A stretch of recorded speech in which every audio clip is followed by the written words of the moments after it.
Hello friends, welcome back to advance judicial classes. आज की इस क्लास में हम डिस्कस करेंगे डॉक्ट्रिन ऑफ सेवरेबिलिटी, जिसको कि डॉक्ट्रिन ऑफ सेवरेबिलिटी भी कहते हैं। इसके बारे में बात करते हैं हमारी कॉन्स्टिट्यूशन का आर्टिकल 13। तो क्या है डॉक्ट्रिन ऑफ सेवरेबिलिटी, इसको देखते हैं। Meaning of doctrine of severability. Doctrine of severability होता है कि अगर किसी लॉ का कोई पार्ट कॉन्स्टिट्यूशन की फंडामेंटल राइट के अगेंस्ट में है तो वो पार्ट अनकॉन्स्टिट्यूशनल होगा। मतलब अगर कोई ऐसा लॉ है जो कि हमारी फंडामेंटल राइट को वायलेट करता है तो वो पार्ट उस लॉ का उतना हिस्सा अनकॉन्स्टिट्यूशनल होगा, मतलब वो वैलिड नहीं होगा। अब आर्टिकल 13 के 2 क्लॉज हैं जो अलग अलग लॉज के बारे में बात करते हैं। आर्टिकल 13 का क्लॉज बात करता है कि कोई भी ऐसा लॉ जो कि हमारे कॉन्स्टिट्यूशन के कमेंसमेंट से पहले बना था और वो हमारे अगर फंडामेंटल राइट को वायलेट करता है तो उस लॉ का वो हिस्सा जो कि हमारी फंडामेंटल राइट को वायलेट करता है वो उस एक्सटेंट तक इनकंसिस्टेंट होगा। मतलब वो पूरा का पूरा लॉ अनकॉन्स्टिट्यूशनल नहीं होगा, सिर्फ वही हिस्सा जो कि हमारी फंडामेंटल राइट को वायलेट करता है सिर्फ वही हमारा वॉइड होगा। ठीक है। और क्लॉज 2 ये बात करता है कि स्टेट कोई भी ऐसा लॉ नहीं बनाएगी जो कि हमारे फंडामेंटल राइट को वायलेट करे। और अगर स्टेट ऐसा लॉ बनाती है जो कि हमारे फंडामेंटल राइट्स को वायलेट कर रहा है, जो कि हमारे कॉन्स्टिट्यूशन के पार्ट 3 में दिए गए हैं फंडामेंटल राइट्स, अगर उनको वो वायलेट करता है तो उसका वो हिस्सा अनकॉन्स्टिट्यूशनल होगा जो कि हमारे फंडामेंटल राइट्स को वायलेट कर रहा है। दोनों क्लॉजेस में क्या डिफरेंस है? तो देखिए, क्लॉज 1 बात करता है कि अगर कॉन्स्टिट्यूशन के कमेंसमेंट से पहले अगर कोई ऐसा लॉ बना है जो कि हमारे फंडामेंटल राइट को वायलेट कर रहा है तब वो लॉ अनकॉन्स्टिट्यूशनल होगा।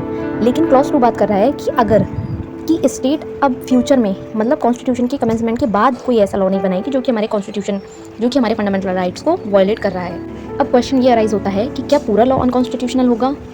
क्या पूरे लॉ को वॉइड किया जाएगा? तो नहीं, सिर्फ वही पार्ट जो कि हमारे फंडामेंटल राइट्स को वायलेट करते हैं, सिर्फ वही पार्ट हमारा अनकॉन्स्टिट्यूशनल होगा। बाकी पूरा का पूरा लॉ ऑपरेट करेगा। जो उसका वैलिड पार्ट होगा वो कंटिन्यू रहेगा। ठीक, अगर कोई लॉ का कोई पार्ट हमारा फंडामेंटल राइट्स को वायलेट कर रहा है, ठीक है, तो अगर उस पार्ट को अगर हम हटा दें और उसके अलावा पूरे लॉ को एप्लीकेबल किया जा सकता है तो वो पूरा लॉ एप्लीकेबल होगा। लेकिन अगर मान लीजिए कोई ऐसा एक्ट है, अगर हम उसके वो फंडामेंटल राइट को वायलेट कर रहा है और अगर हम उस पार्ट को कैंसिल करते हैं तो हमारा पूरा का पूरा एक्ट इनऑपरेटिव हो जाएगा। मतलब उसको, उस हिस्से को काटने के बाद उस लॉ को अप्लाई नहीं किया जा सकता, क्योंकि वो उसका एक इंपॉर्टेंट पार्ट था जिसको हटा दिया गया है फंडामेंटल राइट के वायलेशन के कारण। तो उस पूरे ही लॉ को इनवैलिड कर दिया जाएगा। तो सीधी सीधी बात यह है, अगर उस लॉ की उस पार्ट को जो कि फंडामेंटल राइट को वायलेट कर रहा है, अगर उसको हटाने के बाद वो हमारा लॉ ऑपरेट कर सकता है तो हम उसको ऑपरेट करेंगे उस पार्ट को कट करने के बाद। लेकिन अगर उस पार्ट को कट करने के बाद वो ऑपरेट नहीं कर रहा है तो उस पूरे ही लॉ को हम अनकॉन्स्टिट्यूशनल डिक्लेयर करके उसको हटा देंगे। इससे related landmark case RMDC case, इसमें first major case on severability, ये हमारा फर्स्ट मेजर केस है सेवरेबिलिटी के डॉक्ट्रिन पर। AK गोपालन केस, इस केस में एक एक्ट के सेक्शन 14 को स्ट्रक डाउन किया गया था क्योंकि वो हमारे फंडामेंटल राइट को वायलेट कर रहा था। इसमें पूरे एक्ट को स्ट्रक डाउन नहीं किया गया। नरवा मिल्स केस, ये एक लैंडमार्क केस है। ये सारी ही लैंडमार्क केस हैं सेवरेबिलिटी पर। इस केस में invalidated some part of 42nd amendment, upheld the rest. 42nd जो कॉन्स्टिट्यूशन अमेंडमेंट हुआ था, जिसको मिनी कॉन्स्टिट्यूशन भी बोला जाता है, उसके कुछ पार्ट्स जो हमारे फंडामेंटल राइट्स को वायलेट कर रहे थे, सिर्फ उन्हीं पार्ट्स को इनवैलिडेट किया गया था। बाकी पूरे अमेंडमेंट को अपहेल्ड किया गया था। अब इस डॉक्ट्रिन को अप्लाई करने के लिए क्या क्या कंडीशंस होती हैं? The valid part must be independent and workable.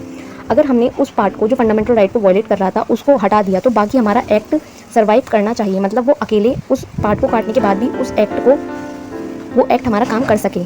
ठीक है, ये है मतलब जो पार्ट हमारा इनऑपरेटिव, जो मतलब पार्ट हमारा फंडामेंटल राइट को वायलेट कर रहा था, उसको कट करने के बाद जो बाकी एक्ट बचा है वो हमारा काम करना चाहिए। ठीक है, the valid portion should be clearly सेवरेबल।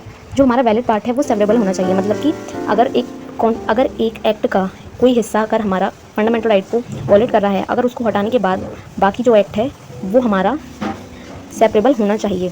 अगर वो सेपरेबल नहीं होता है, मतलब इसको काटने के बाद ये वर्क नहीं कर सकता है, तो पूरे ही एक्ट को इनवैलिडेट कर दिया जाएगा, उसको पूरे ही एक्ट को हटा दिया जाएगा। The legislature must have intended to remaining law to stand. Legislature की ये इंटेंशन होनी चाहिए कि बाकी की लॉ हमारा अकेला स्टैंड कर सके, ये इंटेंशन होनी चाहिए। इसका एग्जांपल लेते हैं। तो एग्जांपल यही है, अगर मान लीजिए किसी एक्ट का सेक्शन 5 है, ठीक है, वो हमारे फंडामेंटल राइट को वायलेट करता है, तो सेक्शन 5 को ही स्ट्रक डाउन किया जाएगा, ना कि पूरे एक्ट को।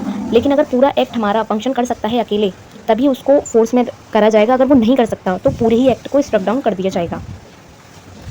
कंक्लूजन यही है, doctrine of severability protects the valid portion of law and upholds the legislative intent ensuring legal stability in India।